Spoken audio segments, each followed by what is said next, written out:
and in their action. What those big organizations do is to curb militancy. What they do is basically arrive at brokered solutions. So you say, you're the timber company, you say, I want to cut down every tree in the Pacific Northwest. And I, the major environmental organization, no, the grassroots people say, no, no trees, no cut. Then you, for, let's say, the big-time environmental organizations say, well, let's cut a deal here. You know, why don't you take 20%? And then the timber people say, well, let's take 80%, and I'll show you. Then that either there's something called gridlock, which is meant to be bad. I think gridlock's great.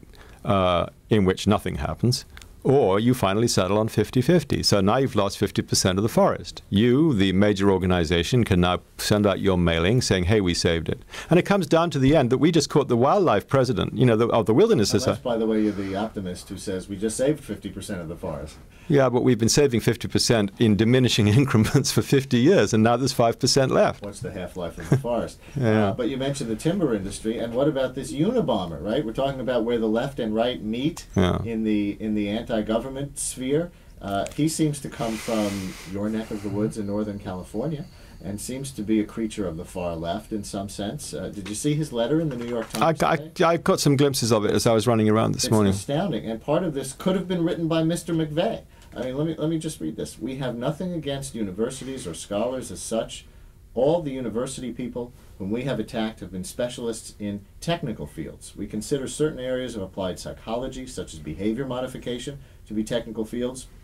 The people we are out to get are the scientists and engineers, especially in critical fields like computers and genetics. We call ourselves anarchists because we would like, ideally, to break down all society into very small, completely autonomous units. Regrettably, we don't see any clear road to this goal, so we leave it to the indefinite future. You know, and I wonder... A certain vagueness in the program there at the end. Yes, although, well, maybe I should go on a little bit, because he does say, our more immediate goal is the destruction of the worldwide industrial system. Okay, so I think that places him pretty clearly on the, you know, the most bizarre fringe of the left. But he said, you know, my question to you is that so different from what these militias are preaching, or people who are considered fringe right, who drive around without license plates because they don't think they should have to register their cars with the federal government, like Timothy McVeigh, and so on and so forth? Well, look, I mean, at the bottom, if you're going to think in terms of, you know, utopian terms, if your position is a utopian one, and I think utopianism is an important thing. I think the left has lost the ability to think in utopian terms. There are certain things you're going to end up, and you can say, hey, that's the concern of the right, which means, let's say, a concern for freedom, a limitation of government intervention, a liking for localism. For example, Ivan Illich, who no one would call a right-wing nut, and no one, I don't think, would call a left-wing nut. He says the ideal unit of an agricultural society is when you can stand on the top of the steeple in the town and see the fields around the town feeding that community. I mean, that's a sort of old...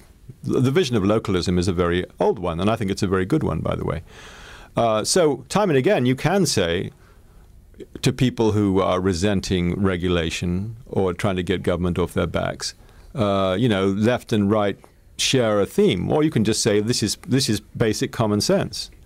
I think a lot of liberals end up, you know, in the end accepting... And you're distinguishing liberals from the left, right? By and large, I mean, this is a gray area. Well, this is an old thing from the 60s, but you do that in your book from time to time. Yeah, I think liberals, right? I mean... you know, I mean, you can go back to 1960, I don't know, and maybe before, and you have people on the left and right railing against the liberal establishment. It is a liberal establishment, by and large, I think. I mean, it's a corporate liberal establishment that runs the country. I do think that very strongly. Liberal in what sense? Well, liberal, I think, in the economic sense of liberalism, in the sense that they believe in, you know, what they call market forces. I think But that's not what the modern liberalism is at all, right? Well, it's the opposite. No, I don't think. Government restraint on market forces. Not really. It's, for example, neoliberalism. Let's go back to the environmental field. They now talk about you know, these credits. So you have incentives to pollute less. For example, you know, you have a power plant and it's belching out poison, and it's like in, let's say, in Wilmington, Los Angeles, and your plant is like putting out these toxins, and the kids in the area getting lungs, when you give them an autopsy, they look like 60-year-old people's lungs. What do? you want to remain within the law, so you go off and you buy a pollution credit.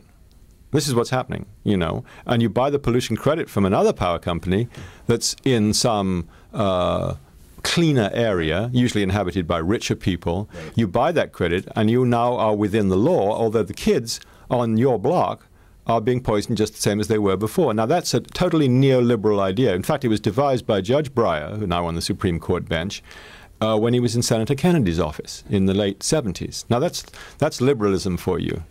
And on that, we have to take a break, and then we're going to come back and start taking some phone calls for Alexander Cockburn.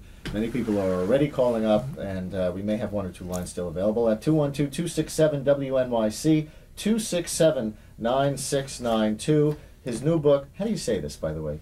How would you, The Golden Age is in Us? Well, the Golden Age is in us. What's the reference there? The reference is from Jean-Jacques Rousseau, and when it comes from a quote which is too long to read you, from Lévi-Strauss's Tristes Tropiques. Which is how you open the book. Yeah, which is, can I read it, a little bit of it, or are we on a thing? I wanted to talk about that quote in some detail, so why don't we come back and do it? But I guess just say for the moment that it's a Rousseau reference in the time. And he underlines the last two words, so I guess you should say the golden age is in us. Sounds like some new agey thing. Oh, I'm all for the I'm all for the new. I know you're all for the new age. It's Alexander Cockburn, and that is the title of his new book, which is published by Verso. And we will be back with your phone calls for him right after this. I'm Bob, but tomorrow on NPR's Morning. Great.